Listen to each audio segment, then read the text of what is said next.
My name is Emily Carter, and I'm 26 years old. I've always been the responsible one in my family.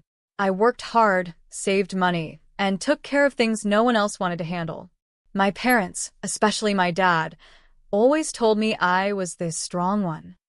But as I would soon learn, being the strong one often meant being taken for granted. I lived at home with my mom, dad, and my younger sister, Jessica, who is 23. Jessica was different from me in every way. While I worked long hours and paid the bills quietly, she spent her days shopping, partying, and making bad decisions. My parents always forgave her, no matter what she did. It was frustrating, but I told myself it wasn't my problem until the day my father crossed the line. One evening, I came home from work feeling exhausted. I was looking forward to taking off my shoes and relaxing for a while. But the moment I walked in, something felt off. My mom and dad sat at the kitchen table, looking nervous. Jessica stood by the fridge, avoiding my eyes. "Emily," my dad started, clearing his throat. "We need to talk." I set my purse down, feeling a bad feeling in my stomach. "About what?" My mom hesitated. Then my dad finally said it. "We sold your diamond ring." My heart stopped. My $10,000 diamond ring, the one I had worked so hard to buy, was gone. At first, I thought I heard wrong. "What do you mean you sold my ring?" asked, my voice shaking. Dad sighed, rubbing his forehead. Jessica was in trouble, and she needed money. We had no other choice. Jessica finally looked at me, but instead of guilt, I saw nothing but her usual selfishness. "I had some debt," she said, shrugging like it wasn't a big deal. Dad helped me out. I couldn't believe what I was hearing. My own father had sold something that belonged to me, something expensive, something I cherished, to bail out my reckless sister. "You had no right," I yelled, my face hot with anger. Mom jumped in, trying to calm me down. "Honey, it was for family. Jessica needed help." I laughed bitterly. Of course. Jessica always needed help, and I was always the one who had to suffer for it. I took a deep breath and said something I knew they wouldn't expect. "Fine. If that's how it is, I'm done." "Done with what?" Dad asked, frowning. "Everything." I looked him straight in the eye. "I've been secretly paying all the bills for months. The groceries, the electricity, even part of the mortgage. But since I don't matter to this family, I'm done paying." A heavy silence filled the room. "Emily, you don't mean that," Mom said softly. I nodded. "I do. And I'm leaving." For the first time, Jessica looked nervous. My parents looked at each other, realizing what this meant. But it was too late. I had made up my mind. I didn't wait for my parents or Jessica to say anything else. I turned, walked upstairs, and slammed my bedroom door shut. My heart was pounding in my chest.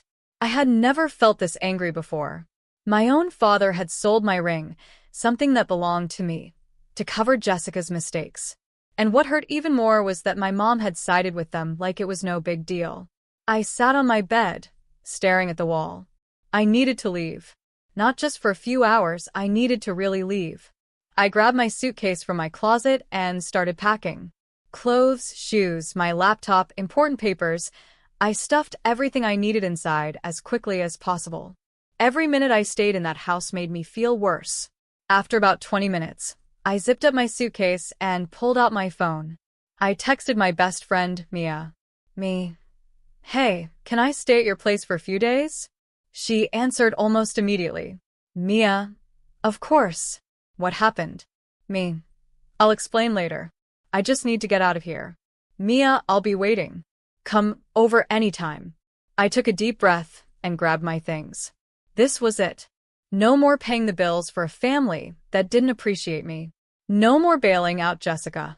No more being the strong one while everyone else took advantage of me. I rolled my suitcase down the stairs.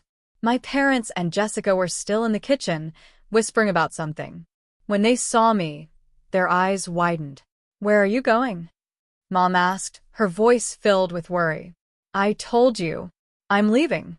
I pulled my suitcase toward the door. "Wait a second," Dad said, standing up. "You're really just going to walk out?" I nodded. "Yes. You didn't care about me when you sold my ring. You only cared about Jessica. So let her take care of the house now. Jessica crossed her arms. Oh, come on, Emily. You're being dramatic. I let out a sharp laugh. Dramatic? You let Dad steal from me to fix your mess. And Mom just went along with it like it was nothing. I'm done. I grabbed the door handle, but my mom's voice stopped me. Emily, please. We need you here. I turned to look at her. You needed me when I was secretly paying all the bills. But now? You'll have to figure it out on your own. I opened the door and walked out without looking back. The drive to Mia's apartment felt unreal. My hands gripped the steering wheel tightly, my emotions all over the place. I was furious. I was hurt. But most of all, I felt free. When I got to Mia's place, she was already waiting at the door. She took one look at me and pulled me into a tight hug. Okay, she said. Tell me everything. I stepped inside and took a deep breath. You won't believe what they did. As I started telling Mia the story, I realized something. This was the first time in years that I was putting myself first. And it felt good. Mia listened in shock as I told her everything. She didn't interrupt, but her face said it all. Her eyes widened at the worst parts, and by the end, she was shaking her head. They sold your ring? She repeated. Without even telling you? I nodded. Yup. Just like that. And they acted like I was crazy for being mad about it. Mia scoffed. Unbelievable. And the worst part? You were paying for everything. They wouldn't have even had a house if it weren't for you. Exactly, I muttered, rubbing my temples. The whole situation was exhausting. She grabbed my hand. I'm proud of you for leaving, Em. Seriously, you've been carrying them for too long. Hearing that made my chest feel lighter. Thanks, Mia. She grinned. Now, first things first, we need to get you settled. You can stay here as long as you want. Relief washed over me. I didn't have a plan yet, but at least I had somewhere to go. That was more than enough for now. The next morning, my phone rang. I glanced at the screen. Mom. I let it ring. A few minutes later, a text popped up. Mom. Emily, please call me. We need to talk. I ignored it. They didn't need to talk when they sold my ring. They didn't need to talk when they took my money without even knowing it. They only wanted to talk now because they were struggling without me. An hour later, Dad called. Then Jessica. Then Mom again. I sighed and finally picked up the fourth call. What do you want, Mom? Oh, Emily, thank God you answered, she said.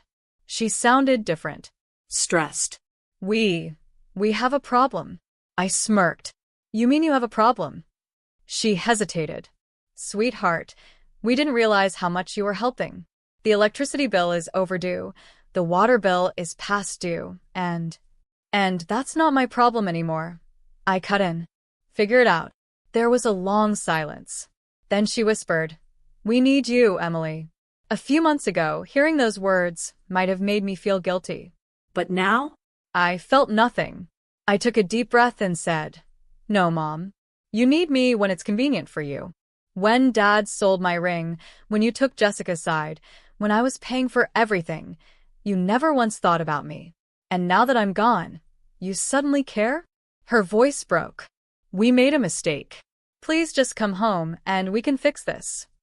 I clenched my jaw. No. You're all adults. It's time you started acting like it. Then, for the first time in my life, I hung up on my mother. And it felt amazing. Over the next week, my parents kept calling. I ignored them. Mia helped me look for apartments, and within a few days, I signed a lease on a small but beautiful one-bedroom place of my own. It wasn't fancy, but it was mine. Meanwhile, things at home were falling apart. Jessica called me one night, furious. Thanks a lot, Emily, she snapped. Since you left, Mom and Dad are making me pay for things. I had to give up my shopping trips and everything.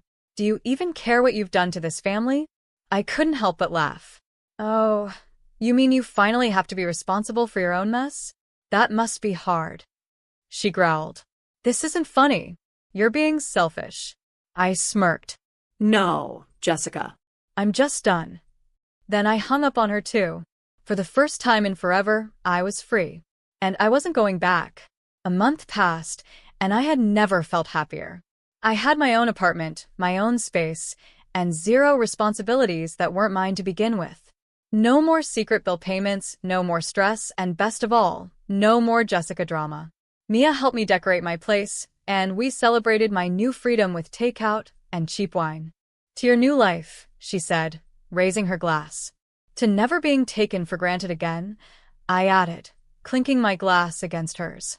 For the first time in years, I was living for myself, not my parents, not my sister, not anyone else. Of course, my family was still trying to drag me back in. Mom called every few days, her voice always filled with guilt and desperation. Emily, we're barely getting by, she admitted one night. The landlord is threatening to evict us. The water got shut off yesterday, and Jessica is struggling without your help. I almost laughed at that last part. Jessica was struggling? The same sister who had never lifted a finger in her life. Sounds like a personal problem, I said flatly. Please, she begged. We didn't know how much you were helping before. We didn't appreciate it, but we do now. Just come home, and we can fix this together. I shook my head, even though she couldn't see me. I already fixed my problem, Mom. I left. But we're your family. Then why did you betray me? Silence. And that's when I knew. They weren't sorry for what they did. They were just sorry for the consequences. I ended the call, without another word. A few days later, Jessica called me. This time she was crying. Emily, please, she sobbed. I don't know how to do this. I have to get a job now, and Mom and Dad are making me pay bills. I can't go shopping. I can't go out with my friends. I can't even afford my car payment. I raised an eyebrow. Welcome to adulthood. She sniffled. I get it now, okay? You were right. I was selfish and I took you for granted. But please, I can't do this alone. I need you. I let her words sink in. Maybe she really did regret how she treated me. Maybe this was her wake-up call. But you know what? That wasn't my problem anymore. I sighed. Jessica, I spent years taking care of everyone but myself. And what did I get in return? Betrayal. So no, I'm not coming back. You'll have to figure this out just like I did. She cried harder. Please, just lend me some money. I hung up, and it felt amazing. With my family out of my life, I finally focused on myself. I got a raise at work. I started going out more, meeting new people, and enjoying life instead of just surviving it. And then, one day, something shocking happened.